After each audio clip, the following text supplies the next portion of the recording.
Le grand mensonge des banques, comment protéger et multiplier votre patrimoine. Avez-vous déjà pris le temps de réfléchir à la valeur réelle de votre argent? L'une des plus grandes erreurs que nous racontent les banques est que l'argent que nous gardons sur nos comptes augmente. La vérité est que même si les soldes des comptes bancaires peuvent augmenter en raison des intérêts, cela ne signifie pas que la valeur réelle de l'argent augmente réellement. Avec la montée en flèche de l'inflation et le retard des taux d'intérêt bancaires, garder de l'argent sur un compte bancaire pourrait en fait vous faire perdre de l'argent. Dans cette vidéo, nous explorerons 6 types d'actifs qui peuvent stopper l'érosion de la richesse et vous aider à créer une richesse durable pour les générations à venir. 1. L'argent de Dieu, or, argent et platine. Depuis l'Antiquité, l'or, l'argent et le platine sont considérés comme les piliers de la valeur monétaire. Ces métaux précieux sont appréciés non seulement pour leur beauté et leur rareté, mais aussi pour leur capacité à préserver leur valeur au fil du temps. Dans un monde où l'inflation peut éroder le pouvoir d'achat de la monnaie, ces actifs se présentent comme une réserve de richesse sûre et stable. La valeur intrinsèque des métaux précieux. L'une des principales raisons pour lesquelles l'or, l'argent et le platine sont si appréciés est qu'ils ont une valeur intrinsèque qui va au-delà de leurs propriétés monétaires.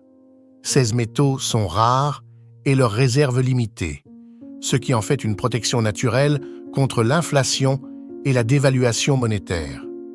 De plus, l'or et l'argent sont utilisés depuis longtemps comme monnaie et comme réserve de valeur, remontant à des milliers d'années. Ils sont physiquement durables et ne se dégradent pas avec le temps, ce qui en fait un moyen fiable de préserver la richesse. La valeur de l'or, par exemple, est largement reconnue à l'échelle mondiale et constitue une référence constante pour la valeur des monnaies depuis l'Antiquité. Bien que l'étalon or ait été abandonné, l'or continue d'être une réserve de valeur importante, notamment en période de crise économique ou d'instabilité financière.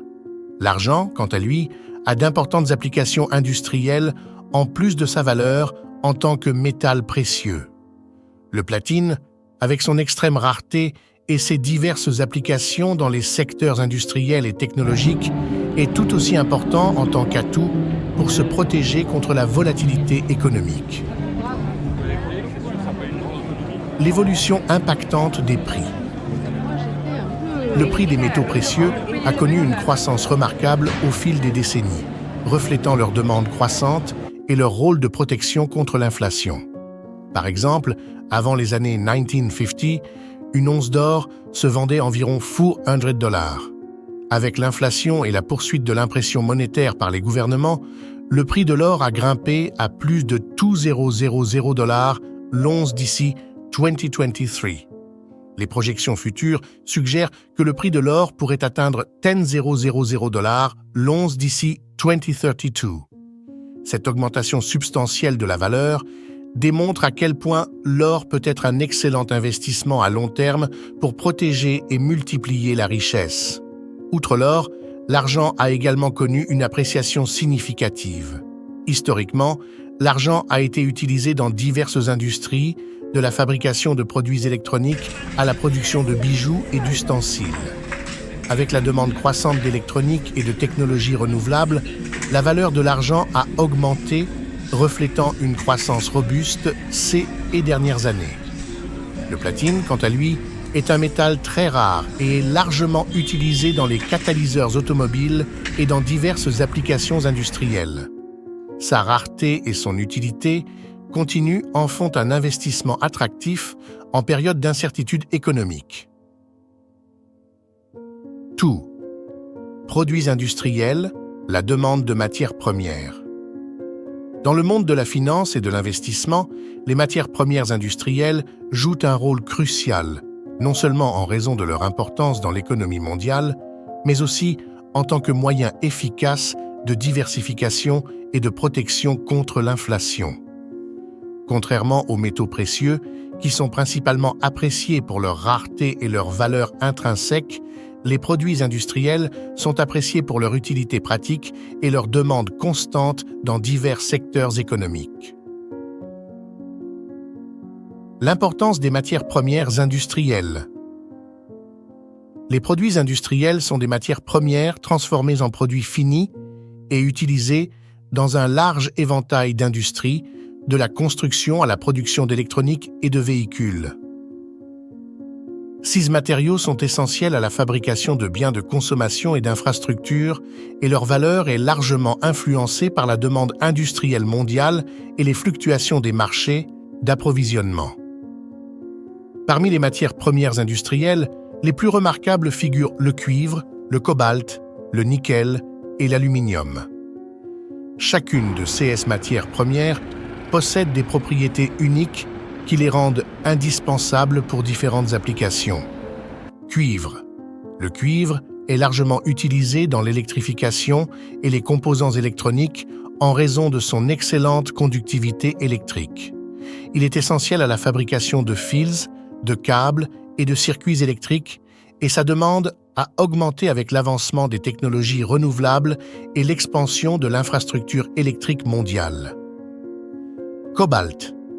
Le cobalt est un métal rare utilisé principalement dans les batteries lithium-ion, essentielles aux appareils électroniques portables et aux véhicules électriques. La demande croissante de voitures électriques a stimulé la demande de cobalt, ce qui en fait un investissement attrayant pour ceux qui recherchent une exposition aux tendances technologiques émergentes. Nickel. Le nickel est largement utilisé dans la production d'acier inoxydable et dans les batteries lithium-ion.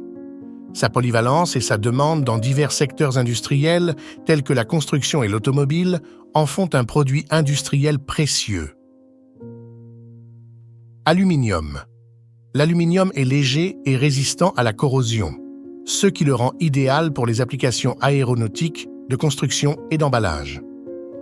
Son utilisation dans divers secteurs reflète son importance et la demande constante de ce métal. 3. Pièces de refuge. Dans un monde financier caractérisé par la volatilité et l'incertitude, les monnaies refuges jouent un rôle clé en tant que réserve de valeur stable. Ces monnaies sont considérées comme sûres en raison de la stabilité économique et politique des pays émetteurs, ce qui en fait une option attrayante pour les investisseurs recherchant une protection contre la volatilité des marchés et l'inflation. Explorons les principales devises refuges et pourquoi elles sont si appréciées. Le papier des pièces de paradis. Les monnaies refuges sont celles qui ont tendance à maintenir, voire à augmenter, leur valeur pendant les périodes d'instabilité économique ou géopolitique. Ils sont considérés comme un moyen sûr de préserver le capital, en particulier lorsque d'autres devises ou actifs sont confrontés à une dépréciation importante. La stabilité de ces monnaies repose généralement sur des économies fortes, des systèmes politiques stables et des politiques monétaires saines. Principale devise, refuge one. Franc suisse, CHF. Le franc suisse est largement reconnu comme l'une des monnaies refuges les plus fiables au monde. La Suisse, avec sa tradition de neutralité politique et de stabilité financière, offre un environnement sûr aux investisseurs. Lors des crises financières, telles que la crise de la dette de la zone euro en 2009 et la crise financière mondiale en 2008, de nombreux investisseurs ont migré leurs actifs vers le franc suisse, favorisant ainsi son appréciation. En outre, le franc suisse constitue un atout précieux pour le commerce international, comme le démontre son utilisation dans les transactions commerciales entre pays en situation de sanctions ou d'instabilité. 2. Livre sterling, GBP.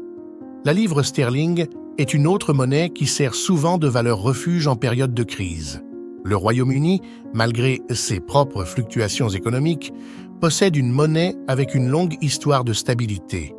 La livre sterling est particulièrement appréciée par les investisseurs sur les marchés émergents et dans les situations d'instabilité régionale, offrant une alternative fiable au dollar américain. 3. Yuan chinois, CNY. Le yuan chinois a gagné en importance en tant que monnaie refuge émergente, d'autant plus que la Chine s'impose comme une puissance économique mondiale.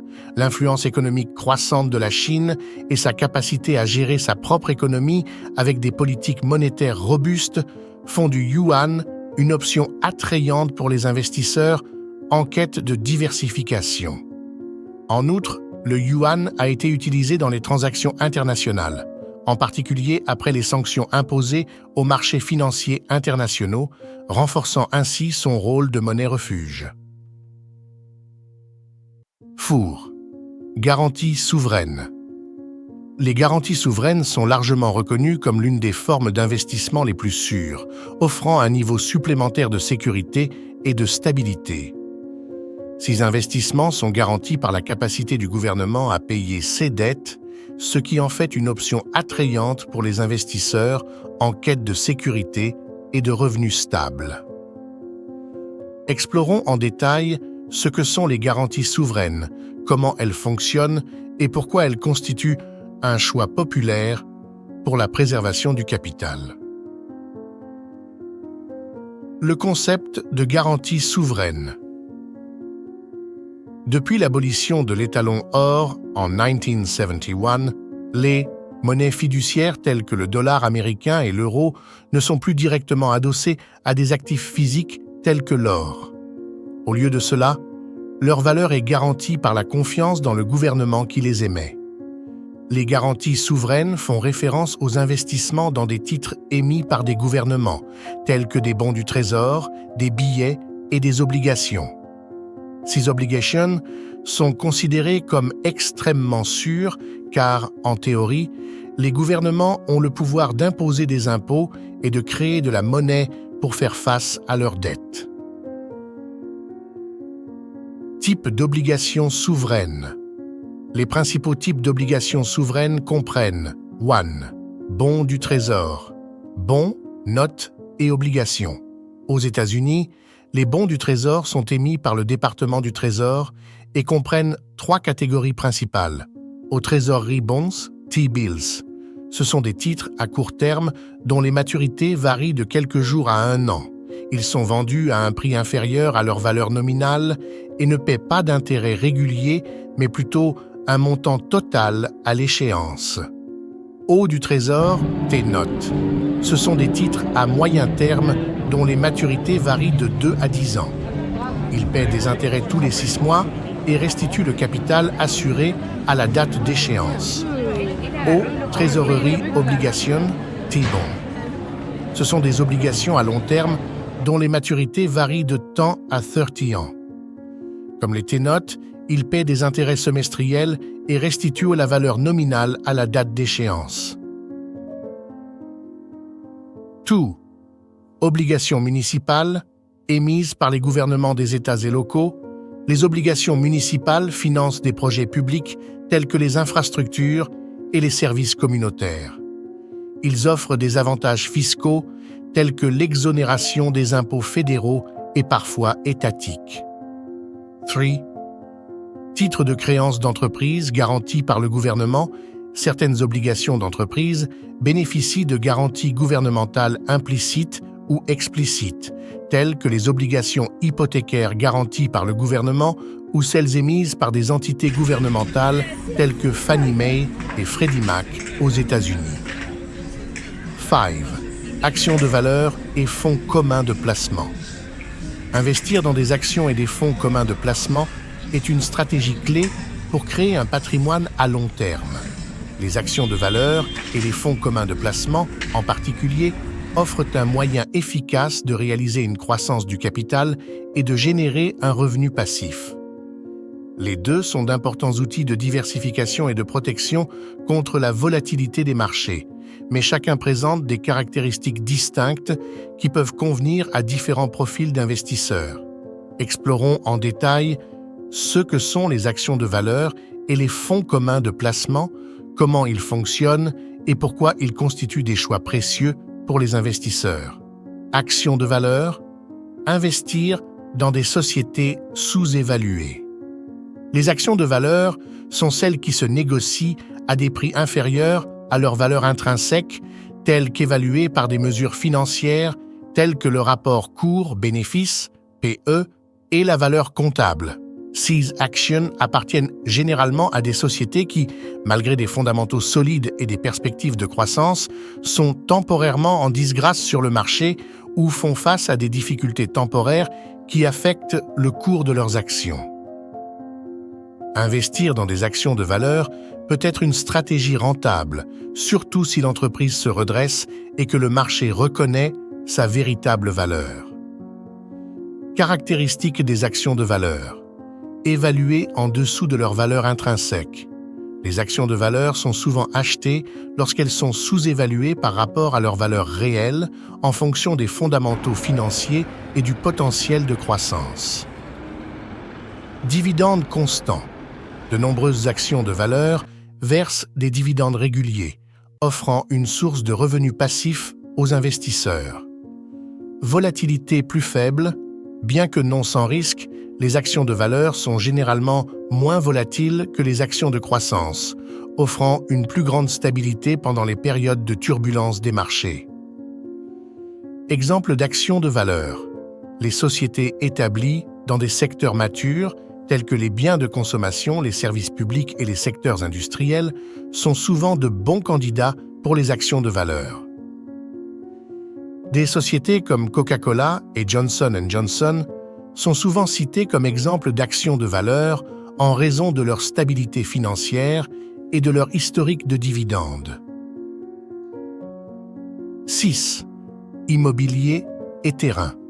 Le marché des objets de collection offre une forme de diversification unique et potentiellement lucrative pour les investisseurs. Les objets de collection tels que les voitures anciennes, les œuvres d'art rares et autres objets de valeur ont attiré l'attention des investisseurs et des passionnés en raison de leur capacité à s'apprécier considérablement au fil du temps.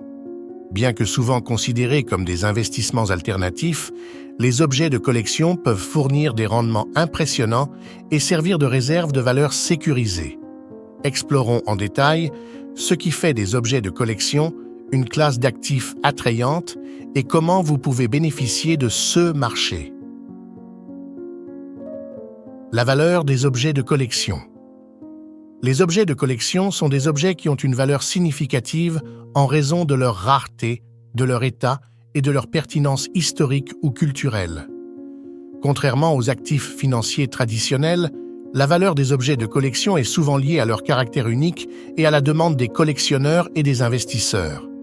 6 éléments peuvent inclure voitures anciennes. Les voitures anciennes et rares, comme la Ferrari 250 GTO ou la Mercedes-Benz 300 SLR, sont très appréciées sur le marché des objets de collection. Non seulement ces véhicules représentent un morceau de l'histoire de l'automobile, mais ils ont également un attrait esthétique et historique qui augmente leur valeur. Ils sont appréciés non seulement pour leur qualité et leur performance, mais aussi pour leur rareté et leur état impeccable. Art rare. Les œuvres d'art d'artistes de renom comme Léonard de Vinci, Van Gogh ou Picasso peuvent atteindre des valeurs exorbitantes aux enchères et sur les marchés spécialisés. L'art est apprécié pour son importance historique, son esthétique et la réputation de l'artiste. De plus, les œuvres d'art peuvent servir de réserve de valeur, en particulier en période d'incertitude économique où leur appréciation peut dépasser l'inflation. Articles de luxe et en édition limitée. Des articles tels que des sacs à main de créateurs, des montres en édition limitée et des livres en édition spéciale peuvent également être très appréciés. Ces objets gagnent souvent en valeur avec le temps en raison de leur production limitée et de la demande des collectionneurs et des passionnés. Pourquoi investir dans des objets de collection? Investir dans des objets de collection peut offrir plusieurs avantages et opportunités. Potentiel d'appréciation. Les objets de collection peuvent connaître une appréciation significative de leur valeur, surtout s'ils sont rares et recherchés. La valeur d'une voiture de collection, d'une œuvre d'art célèbre ou d'un objet de luxe peut augmenter considérablement au fil des années. Diversification du portefeuille. L'ajout d'objets de collection à votre portefeuille peut offrir une diversification supplémentaire car le marché des objets de collection se comporte souvent différemment des marchés financiers traditionnels. Cela peut contribuer à réduire le risque global du portefeuille et à fournir une couverture contre la volatilité des marchés financiers. Appréciation culturelle et historique, investir dans des objets de collection peut également procurer un sentiment de lien culturel et historique. Posséder une œuvre d'art renommée ou une voiture classique est plus qu'un investissement. C'est une manière de maintenir et de valoriser le patrimoine culturel et historique.